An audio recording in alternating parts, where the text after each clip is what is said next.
Back. It is so wonderful to be here. And we are on page 134 of Mesilat Yesharim in the Art Scroll edition. And to our friends online, thank you for joining us. We're so happy that you're here with us tonight. And we're sorry that you probably are so cold in Houston. It's freezing 55 degrees, so we understand. With wind. With wind, of course. With wind. So it's very, very difficult. Either way, so my dear friends, thank you so much for joining us. And we are currently just finishing off where we left off last week. We said that there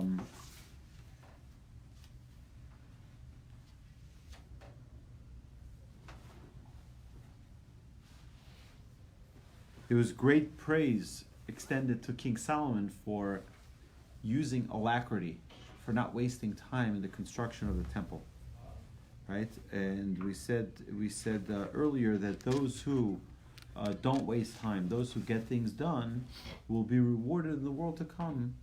Similarly, in that they won't be delayed for them to receive the reward. So essentially, what it's doing is for a person when they have proper alacrity, when they have proper movement to get things done, zrizut, to get things done without delay, then really what they're doing is they're opening up that success and everything that they deserve for their good actions gets reciprocated to them also speedily without delay. Okay, let's see further what Ramchal teaches us here. V'chein timtza, the top of page 134. V'chein timtza kol ma'aseim shel tzadikim tamid b'mehirus. You will similarly find that all the actions of the righteous are consistently performed with alacrity. Avraham of Kasavo, regarding the hospitality of Abraham, it is written, "Vayimaher Avraham ha'ohel el Sarah, v'yom mahari, vayiten el hanar vayimaher." You see, there's the same word, which is maher. Maher means fast or quickly, hastily. Abraham hastened to the tent to Sarah and said, "Hurry." That's the second time. And he gave the calf to the youth, and he hurried to prepare it. So we see that this hurry, meaning not wasting time, not dragging things out, not procrastinating, but rather moving things along very, very quickly. This was 3 times in the verse dealing with Abraham. This was mentioned. And by Rivka, what does it say? Right, regarding the acts of kindness that Rivka performed, it is also written in Genesis 24:20. It says, "Vatemaher vate'ar kada." She hurried and emptied her jug into the trough and kept running to the well to draw water. And Scripture emphasizes repeatedly in each of these cases the urgency that characterized the action of these righteous individuals. You see, not letting yourself get into a state of laziness, not letting yourself get into a state where you can get distracted and pulled away from what is your set goal and desire.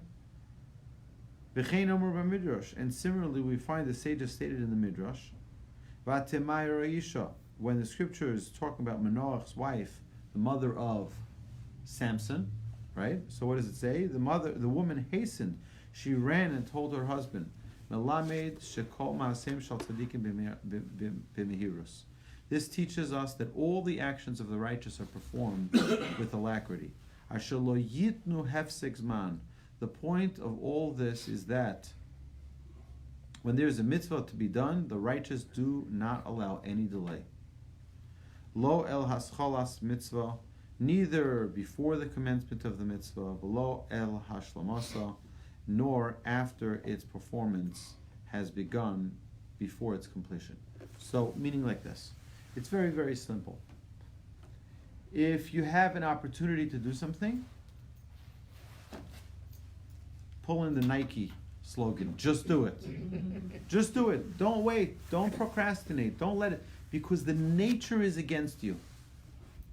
The nature is against you, meaning that you are naturally going to be heavy. Ramchal already taught us this. Ramchal told us that by our very nature we are lazy and we don't like to move. We don't like to get things done. Schlep here, schlep there. We don't get things done. So what the righteous people do is recognize that and battle it. How are you going to battle it? Don't let yourself fall into a situation where alacrity could kick in. That's what we don't allow. We don't allow alacrity. Where laziness can kick in. Okay, we don't allow it to kick in. So now the Ramchal takes the next step here, and that is cultivating enthusiasm for mitzvahs through zirizut, through this same alacrity, how to cultivate an enthusiasm for mitzvot. Now we have to understand another thing. We are always in a struggle. In our entire lives, we're in a struggle to accomplish our mission. What is our mission in life? Be close to Hashem. Right, it's a tikkun, but to be close to Hashem, right? The idea is that we have this distance that gets solidified over time, where we distance ourselves more and more and more, right, without the connection, which is why it's funny. If you think about it, and look in the Torah, and look at the mitzvahs, and look at halacha, you'll see that the rabbis were always concerned about this. There was a concern that the Jewish people will get too lazy, too comfortable in their ways, and that we will just evaporate into the environment and will disappear. Which is why now you understand why sometimes the mitzvahs seem to be intense. 3 times a day you got to go to synagogue, really? 3 times a day? And you have to do this, and you have to do that, and you have to, right? Yes. Got to stay connected. It's very easy. Because once there's a frightening text message I received yesterday. Frightening text message. And I will share it with you. Text message said as follows. It had 2 columns. And it said, listen to this. Take the Hanukkah quiz. 8 questions to test your December knowledge and win big prizes. Okay, you ready? 1. Who was JC's mother? 2. How many wise men were there? Number 3. When is JC's birthday? Number 4. What month is Xmas in? Number 5. Who was Moses' mother? How many sons did Judah Maccabee have? When is Moses' birthday? And what Jewish month is Hanukkah in? And sadly, is very few people who can answer the last 4 questions. Right? Why do we know so much about the secular world, about the non-Jewish world? And yet, when it comes to our own Judaism, our own people, the mother of Moses, why don't we know the mother of Moses? And it's a very, very, you know why? Because that is the nature of getting absorbed, allowing ourselves to slowly chop away at the foundations of our own Judaism. We say, because we can say, kosher, that's just the rabbi tax. Or we think about other things. It's like, you know what? I've had people tell me this. They said, you know why we have all these laws? It's really, God doesn't care about any of those. It's 10 commandments, and that's really it. That's really what God wants, right? And they tell me, you know why we have so many laws?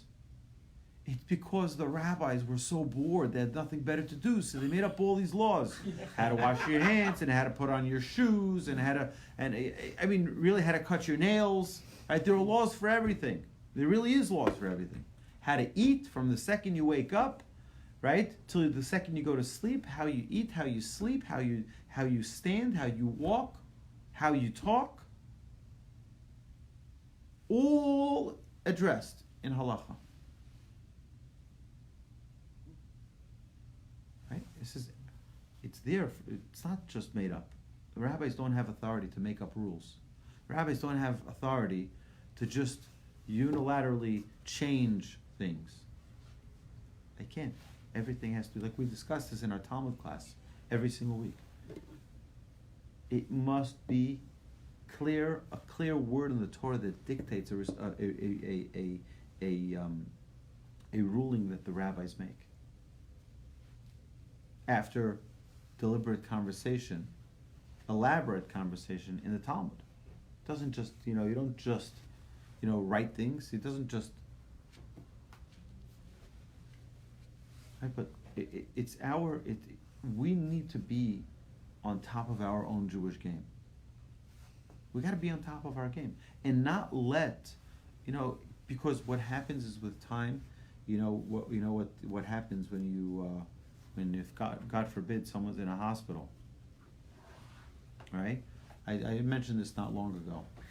I had a physical therapist, a friend of mine, who told me that if you're in a hospital bed for more than 24 hours, your atrophy already kicks in within 24 hours.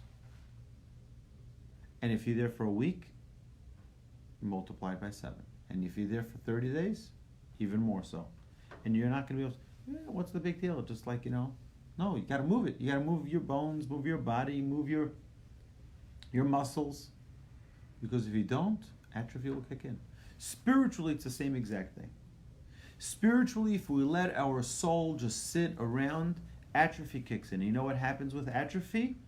A word that rhymes with it. Apathy. It comes right after us. It comes right after that atrophy kicks in, apathy kicks in. And then what's left with our Judaism? It's where we know more about JC's mother than we know about Moses' mother.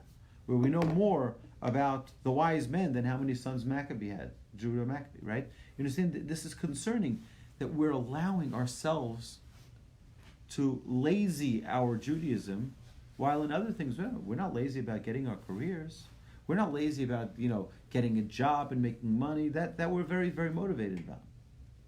But about being passionate about our own Judaism and being proud of it. Not to hide that we wear a kippah. Be proud of it. Be proud. Yes. I'm standing up as a Jew and I'm proud. And I'm not going to shy away, not in the workplace and not in the street and not in the supermarket. I'm going to stand proud as a Jew. And it's something that if we have that pride, then you know who's next to have that pride? Our children. If we have that pride, to be proud of who you are as a human being. Don't shy away. You make decisions, stand behind it. Now, if you make weak decisions, then you have the opportunity to change your way. While on this side of the grass, right? If we're on the other side of the grass, we can't make those changes. But that's the idea here. The idea that our sages are teaching us here, that we don't have time to waste. We've got to move it. We got to move it quickly. And we see this from our sages. When they had an opportunity to do an act of kindness to welcome in guests into their home, think they waited? No, they didn't wait. Immediately they rushed to go take in those guests. Immediately they rushed to go do those mitzvahs. All right, next. So Ramchal continues here and he says, Ella now you can see that a person whose soul is aflame with enthusiasm in the service of his Creator, will certainly not be lethargic in the performance of his mitzvahs. Rather, his movement will be like a rapidly moving fire, one after another, not stopping. As he will neither rest nor be still once he starts a mitzvah. Ad im kila hadavar lahashlimo, until he brings the matter to completion. That means you can't stop. You can't stop. Ve'amnan hitbonen od. However, consider further, shekemosha zirut hi toledet hahitlahatut apnimi, that just as zirizut, which we mentioned, was alacrity or not the non-laziness, is one's actions is the product of his previously existing inner blaze of enthusiasm. So if someone is enthusiastic about something, they do it right away, right? The equivalent to how excited you are is the equivalent of how how much alacrity you put to the service of that idea, of that, right? And you won't let laziness kick in. When you're excited, there's a sale. You want to buy this Black Friday, right? Sale, right? So people don't waste time. Let's go, hurry up. You're gonna lose the sale. People, why? Because there's enthusiasm, there's excitement. We don't want to waste any time. Take that same excitement and pass it on to a mitzvah, right? When you have an excitement to do something, or you want to give charity, you're excited about it. Don't say, I'm going to wait till tomorrow to do it. You know why? You might not have it tomorrow. It's not to be morbid, it's to be realistic. You might not have life tomorrow. You might not have the finances tomorrow. You might not have the opportunity or the will. Okay? Kain min hazurizus yivoled haislatus. He says, so just as from enthusiasm comes the alacrity, he says the opposite is true as well. So too, such an inner blaze can be brought about by zerizus. Meaning, if you use alacrity and you don't procrastinate, you know what's going to happen from that? You build enthusiasm. Okay? So if someone says, you know what, I'm really not enthusiastic about this, I'm just going to take my time. Guess what? If you do it quickly, you'll get enthusiastic about it. Understand? You got it? That means it's a two-way street. There's not only one way to be effective. Either be effective because you're excited about something and therefore you do it quickly, or start doing it quickly and you'll get enthusiastic. You'll become enthusiastic.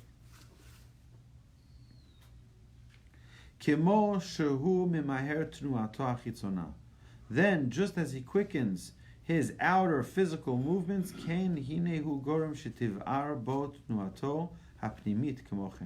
so too does he cause his inner movement, his enthusiasm, to be fired up within him. Thus, through putting zerizus, alacrity, into practice, the yearning and the desire to perform the mitzvos will grow continuously stronger within him, which in turn will lead to more zerizus. Yes? Is it possible, though, that you can do this too quickly? It becomes rote and meaningless then? Yeah, that's always the case. It's always the case where when you do something, it's very easy to fall into habit. It's very easy to just fall into a routine person who acts out of habit and doesn't. It's very, very common. It's very common. That's why, you need enthusiasm, right? But don't do things only when enthusiasm kicks in. You know, a lot of times when the children come back or the adults come back from the yeshivas, right? They kind of do these prayers so quick you can hardly follow them, and you don't get the meaning from it. Right. So the thing is like this: is like there's always a challenge in synagogue, which is why I completely agree with you. It's a big challenge because in synagogue we come to pray, to talk to Hashem, right? But if you're gonna make a whole congregation go through every single word with explanation, you'll be there for 3 days, right? And you'll never come back again, likely. I don't know about you, I won't. Okay, if it's a 3-day long prayer, I'm not coming back. Okay, no matter how good the speaker. Be a balance. Well, right. So there needs to be a balance. But either way, okay. So there's a couple of things here. First is when you have a repetition of the Amidah, for example, the Talmud says that the Chazan, when there are people there, the Chazan cannot go slowly. You know why? Because you have to run to work. He's about to see a client. She has to close a deal. He has to go run to volunteer. Everyone's got things to do. If you're going to have long prayers, people are not going to want to come. Right? So there is that concept. It's called the tircha de tzibura, which is I would say an extended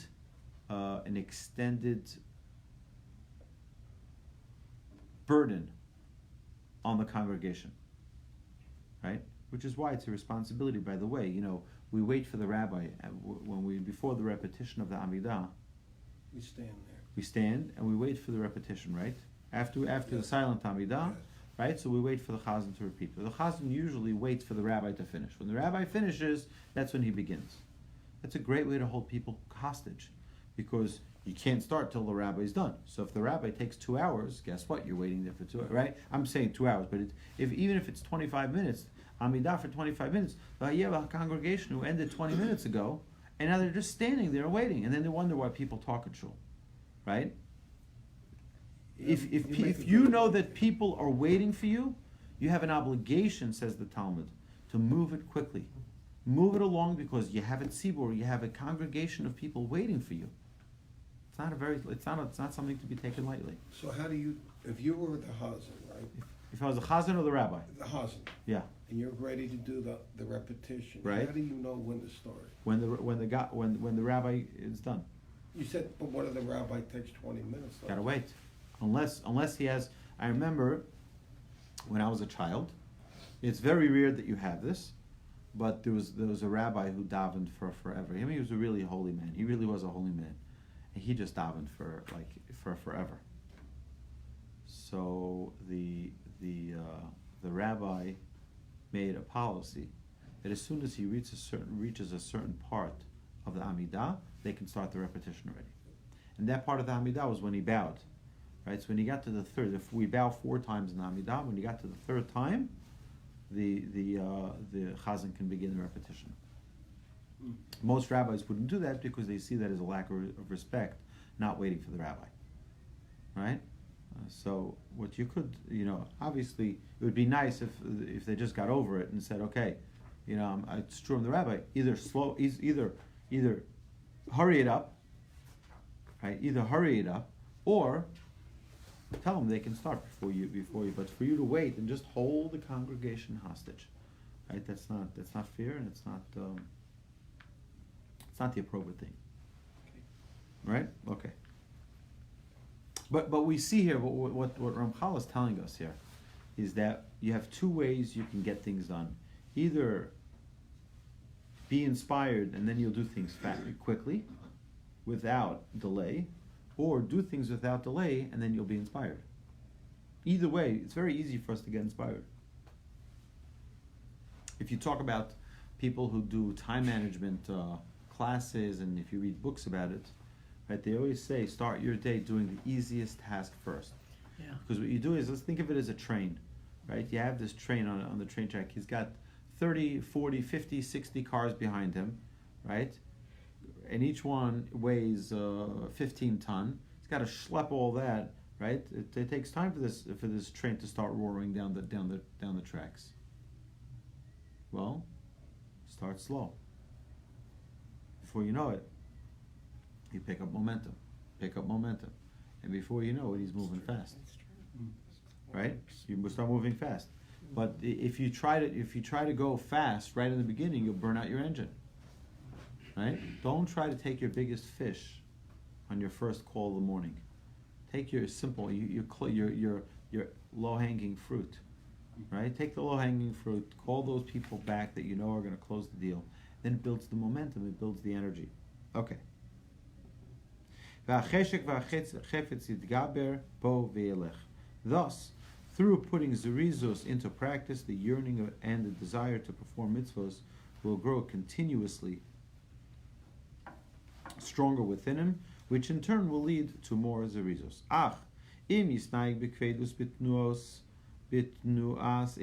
However, the converse is also true if one is sluggish in the movement of his limbs and performs mitzvahs lethargically.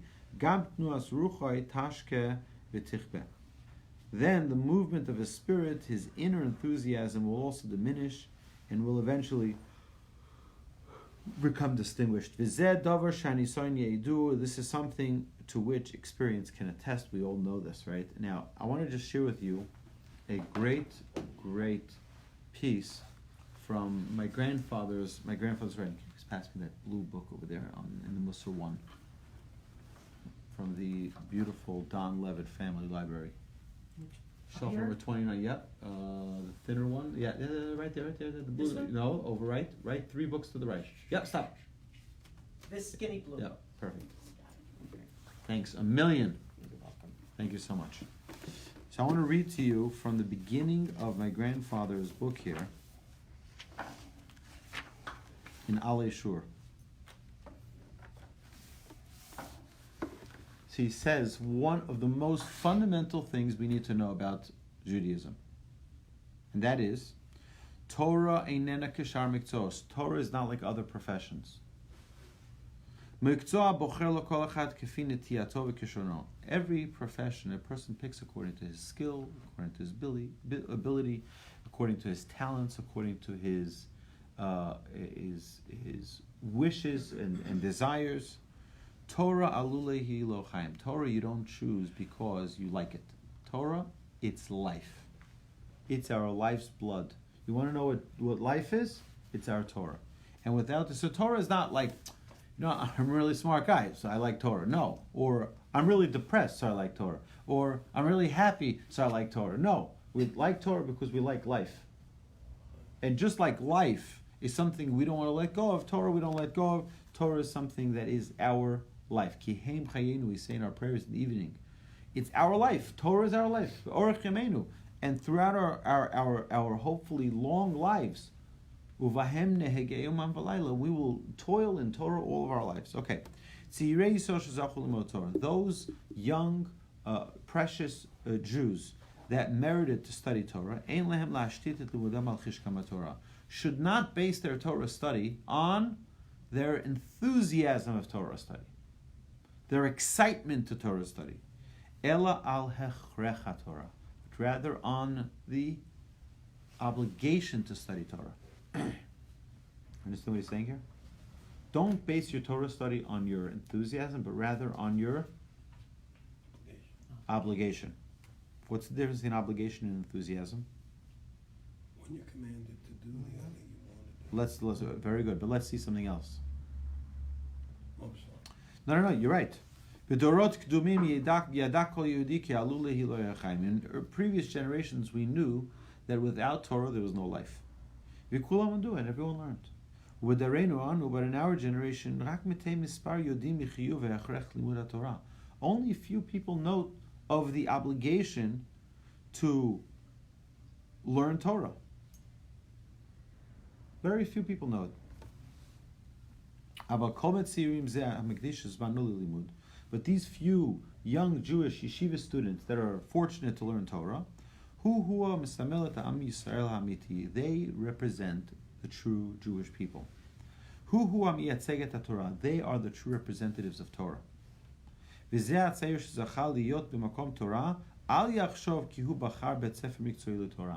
A yeshiva student who is learning in a Torah institution shouldn't think for one moment that he picked the profession of Torah. No. Like I could have been a mathematician.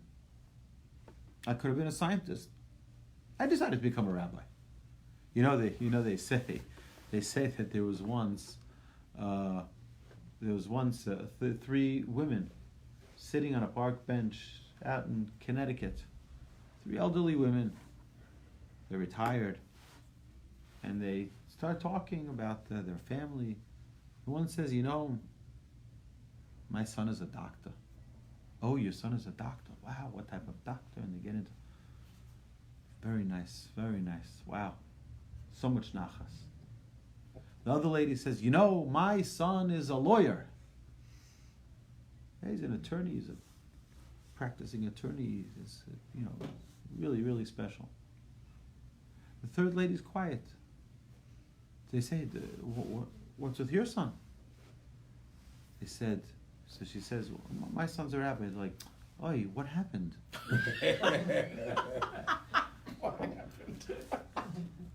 So you have to understand that Torah is not a profession like other professions. Torah is life. Kihem chayenu. Don't think that if you are fortunate to study Torah, that you happen to pick a good school for Torah. I could have picked a different school, but I happened to fall upon a school that teaches Torah. No. This is life. He says as follows.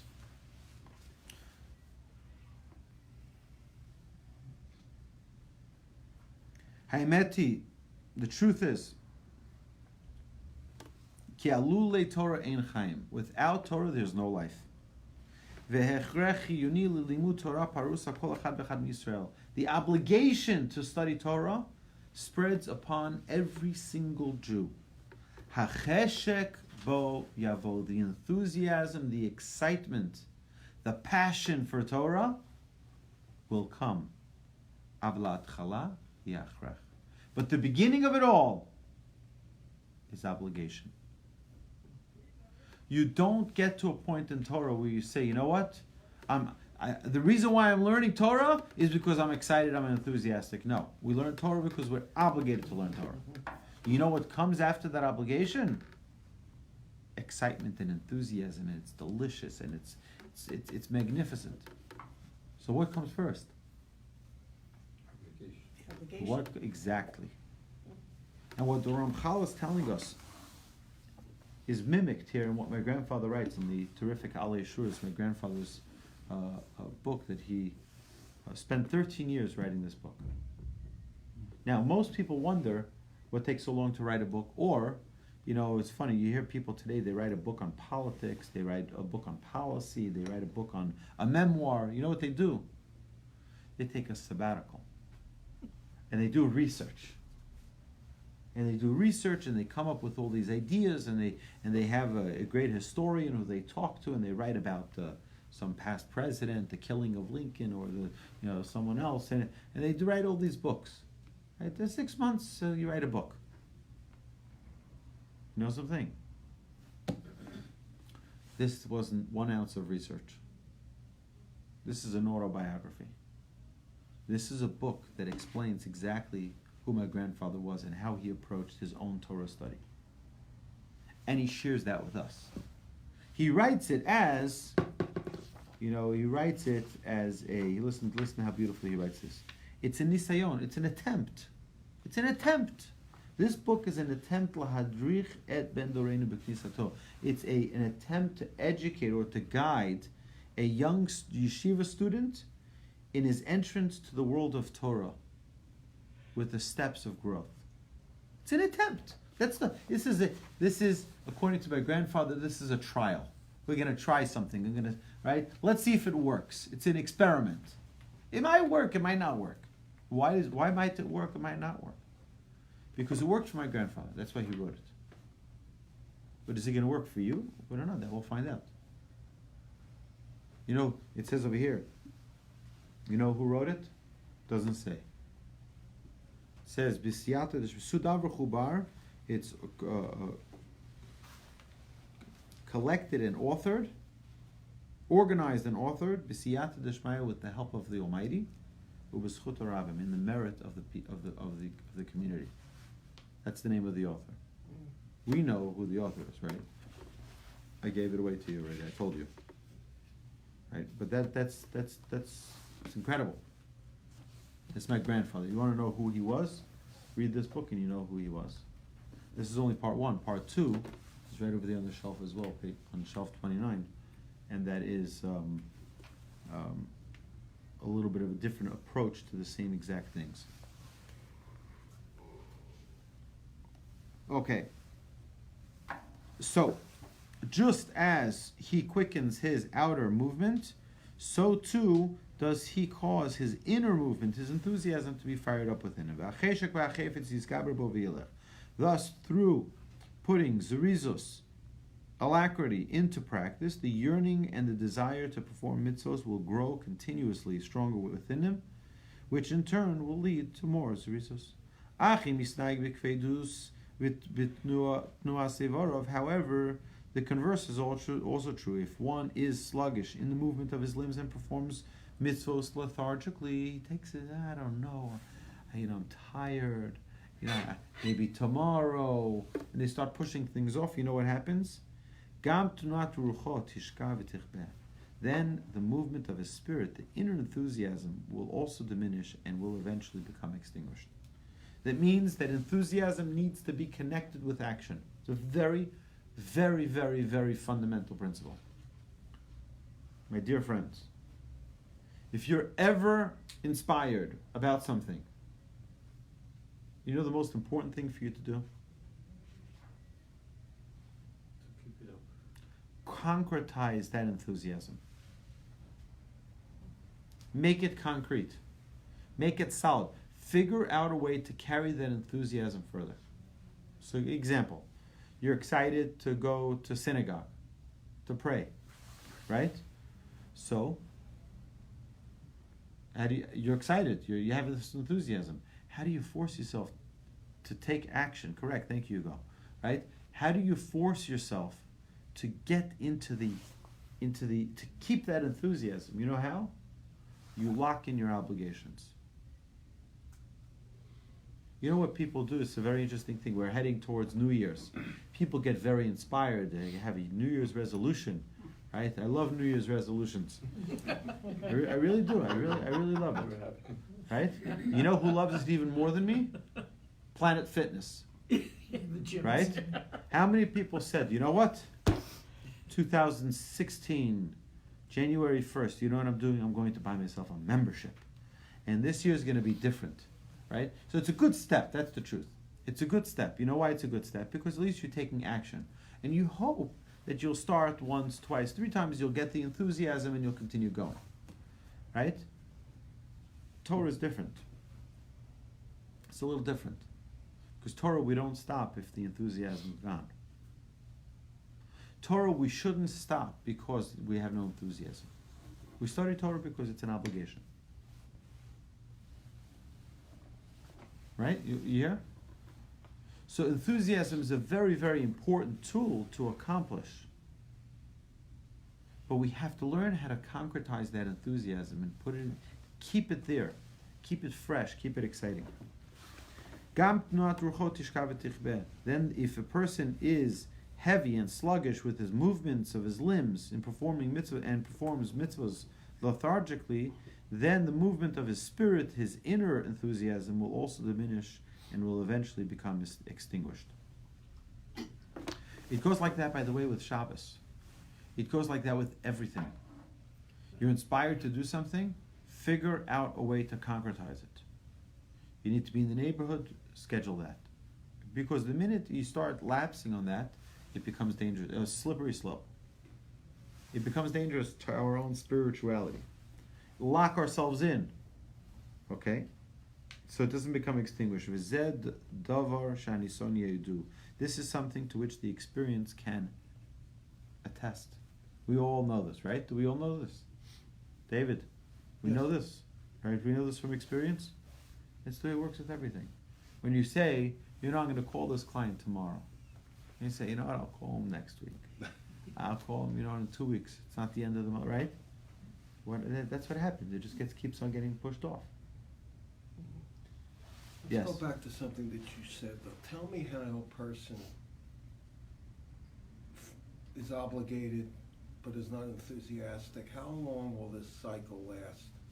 You'll go and you'll go and you'll go, but I'm not enthusiastic about that. It comes it should come naturally. But You're talking about for a if it mitzvah? doesn't, what do? You still keep going? It says, the Mishnah says it's impossible. Okay. Yagata v'lo matzata al tamin.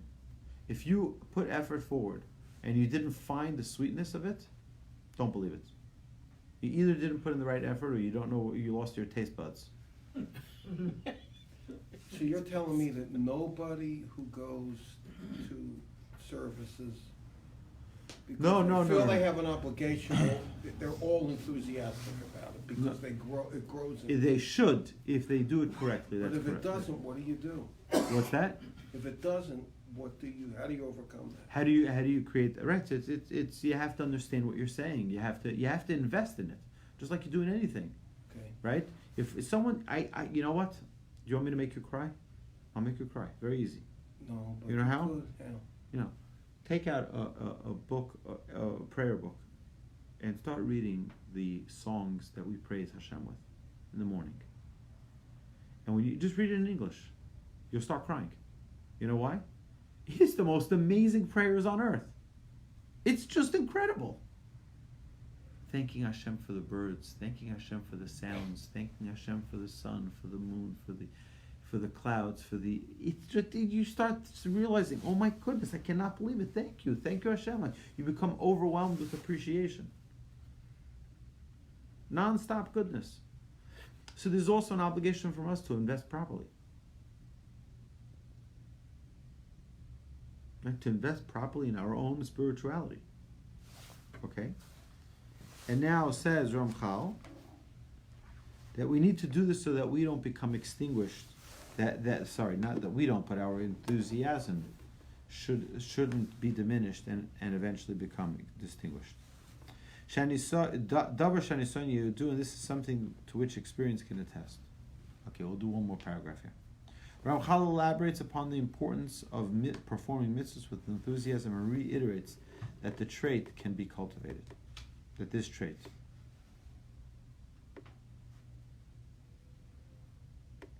V'amnon kvar yadata, now you already know, shahanirtze yoser b'avodas sabore yisbarach shemo, that what is most favored in the service of the Creator, blessed be His name, hu chefetz halev etchukas haneshama, is the desire of one's heart to fulfill His will and the longing of one's soul for closeness to Hashem. You know what Hashem loves more than anything?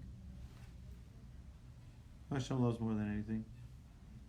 And one of the great sages said, there's nothing more whole than a broken heart. There's nothing more whole than a broken heart. You have a broken heart, you talk to Hashem, you cry. There's nothing more whole than that. There's nothing more beautiful, more perfect than that. Right? The desire that is in one's heart to fulfill the will of Hashem and the longing of one's soul for closeness with Him. That's what we desire. That's what we need to desire. Right? We need to desire. So it means like this. Prayer. Prayer is a wonderful, wonderful tool. But if we don't know what we're saying, and we don't know what we're doing, all we're doing is running after the chazan, trying to figure out where they're holding. What page are they holding? I'm looking at the next guy, looking at the next guy. I'm trying to figure out where they're holding. So you know what? That's not prayer. Prayer, you don't even need a prayer book. I hate to say it. Right? You go to synagogue, close your eyes. Right? Close your eyes, sit down, and talk to Hashem. Or stand up.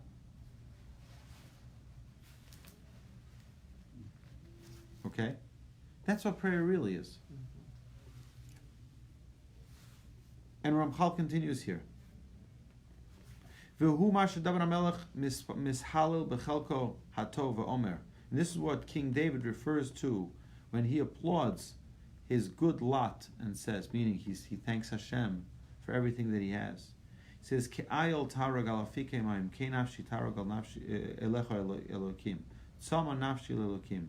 As the deer calls longingly for the brook of water, so does my soul call longingly to you, O God.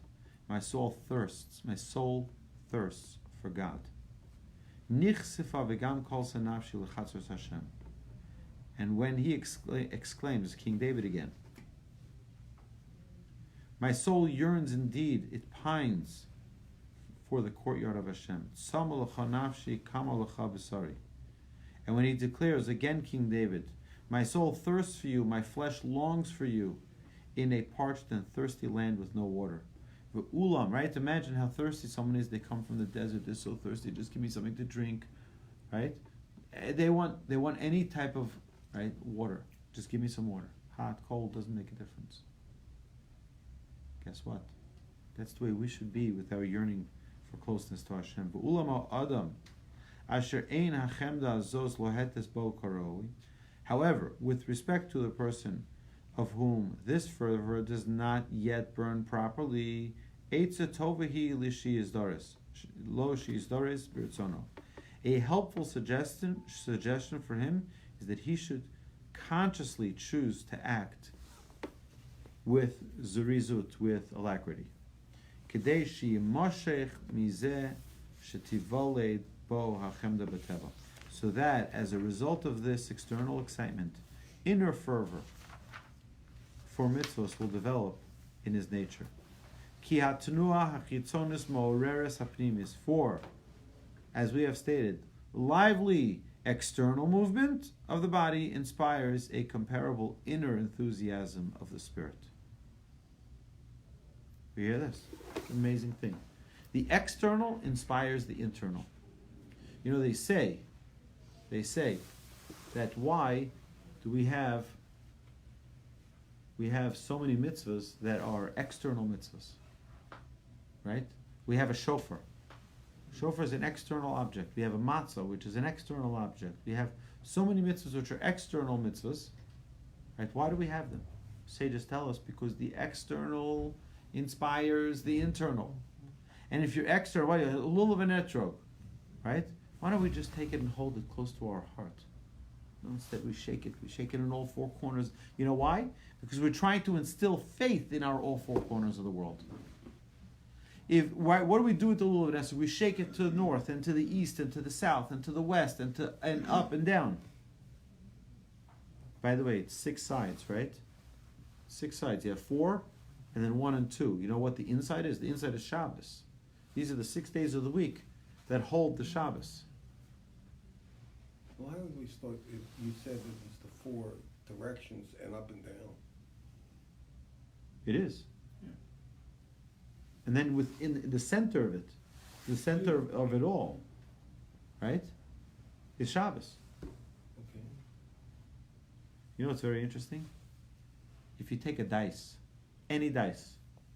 Dice? Yeah, you have a dice? You have one in your pocket? Oh. Okay. So if you have a dice, right? If you have a dice, you look at the dice, and you have a 6. You know what the other side is? You know what the number is on the other side of the 6? 1. I think, 1. isn't it? Yeah. When you have a 2, do you know what's on the other side of it? 5. You know when you have a 3, you know what's on the other side of it? 4. 4. It always equals 7. It always equals Shabbos. You know that? Do you know that?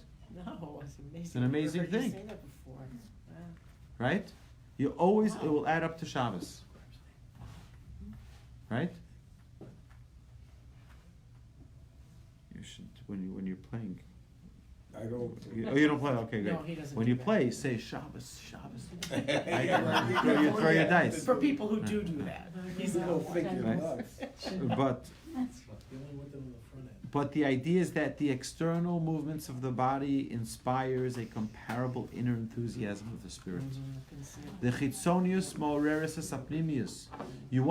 People want to know what, it's an amazing thing. They've had many studies about this. People who dress a certain way, there are certain companies that require their workers to dress in a certain decorum. Right? They have to wear suit and tie, sometimes certain companies. Many different places require different attire to be worn. You know why? Because when you wear a certain attire, you're expected to behave a certain way. Your external affects your internal. Now we understand why many times people who observe Torah wear certain types of clothes that are identical. Right? You should have a certain standard that you live up to. Right? A soldier in an army, when you wear the uniform, you're obligated to behave by a certain standard, a certain decorum, Yeah. right? Because you're representing your country, right? We are representing the Almighty and His Torah, right? We should wear that attire, and that will influence the internal. All right, we'll continue more of this next week. My dear friends, have a terrific evening. We're going to continue part 2 of our program, of our doubleheader. But before we sign off, I want to remind everyone that we're bringing in Rabbi Mizrahi this coming Sunday. You snooze, you lose. We're not going to have tickets soon, right? So get your tickets online. Be there or be square, right? We're going to miss you if you're not going to be in town, but we're really looking forward to really enjoying a great evening with tremendous inspiration with Rabbi Mizrahi. My dear friends, have a good night. We're going to continue the breakneck through the Bible in 5 short minutes. Have a good night. See you all.